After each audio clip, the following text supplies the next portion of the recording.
Shalom Sobat WP yang dikasihi Tuhan. Renungan Harian Wanita Bijak hari Kamis, tanggal 10 April 2025, berjudul Jangan Mengasihi Dunia. Firman Tuhan diambil dari kitab 1 Yohanes pasal 2 ayat 14 sampai 17. 1 Yohanes pasal 2 ayat 14 sampai 17. Mari kita berdoa. Tuhan yang Maha Kasih, terima kasih atas hari yang baru. Sebelum kami merenungkan firman-Mu, kami mohon kasih-Mu menyertai kami. Dalam nama Tuhan Yesus kami berdoa. Amin. Pembacaan kitab 1 Yohanes pasal 2 ayat 14 sampai 17. Demikian sabda Tuhan. Aku menulis kepada kamu, hai anak-anak, karena kamu mengenal Bapa. Aku menulis kepada kamu, hai bapa-bapa, karena kamu mengenal Dia yang ada dari mulanya. Aku menulis kepada kamu, hai orang-orang muda, karena kamu kuat, dan firman Allah diam di dalam kamu, dan kamu telah mengalahkan yang jahat. Janganlah kamu mengasihi dunia, dan apa yang ada di dalamnya. Jikalau orang mengasihi dunia, maka kasih akan Bapa tidak ada di dalam orang itu. Sebab semua orang yang ada di dalam dunia, yaitu keinginan daging dan keinginan mata, serta keangkuhan hidup, bukanlah berasal dari Bapa, melainkan dari dunia. Dan dunia ini sedang lenyap dengan keinginannya, tetapi orang yang melakukan kehendak Allah tetap hidup selama-lamanya.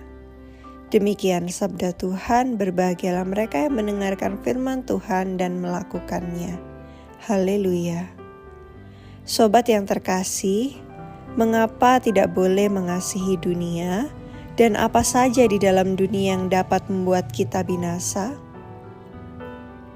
Sobat WB, sesungguhnya dalam segala hal yang Allah lakukan dan yang Ia izinkan terjadi dalam hidup kita, Allah sedang melepaskan kita dari keinginan daging, keinginan mata, dan keangkuhan hidup, agar kita dapat melakukan kehendak-Nya. Allah tidak rela jika kita binasa karena tidak menghidupi kehendak-Nya. Karenanya, Ia terus mengajarkan kebenaran dengan berbagai cara agar kita menemukan kehendak-Nya. Sebab hanya orang yang melakukan kehendak Allah yang tetap hidup selamanya. Tetapi yang terpenting adalah bagaimana respon kita terhadap kebenaran, sebab akan menentukan keputusan dan komitmen iman serta masa depan kita di dalam kekekalan. Buatlah komitmenmu secara pribadi untuk menjalani kehidupanmu dengan lebih bersungguh-sungguh. Buatlah daftar dan masukkan dalam 3 kelompok: keinginan mata, keinginan daging, dan keangkuhan hidup terhadap hal-hal yang engkau lakukan selama ini, dan itu adalah hal-hal yang tidak sesuai dengan kehendak Allah. Identitas kita di dalam Kristus adalah ciptaan yang baru yang dimampukan untuk hidup dalam kebenaran. Mulailah dari sekarang. Sebelum kita membagikan kepada rekan dalam kelompok pemuridan tentang berkat yang kita terima dan komitmen kita, mari kita berdoa. Bapa yang penuh kasih, kami bersyukur karena firman-Mu tinggal di dalam hati kami. Tolong kami agar kami tidak mencintai dunia dan keinginannya, tetapi ajar kami untuk setia menjalani hidup berkenaan dengan kehendak-Mu. Di dalam nama Tuhan Yesus kami berdoa. Amin.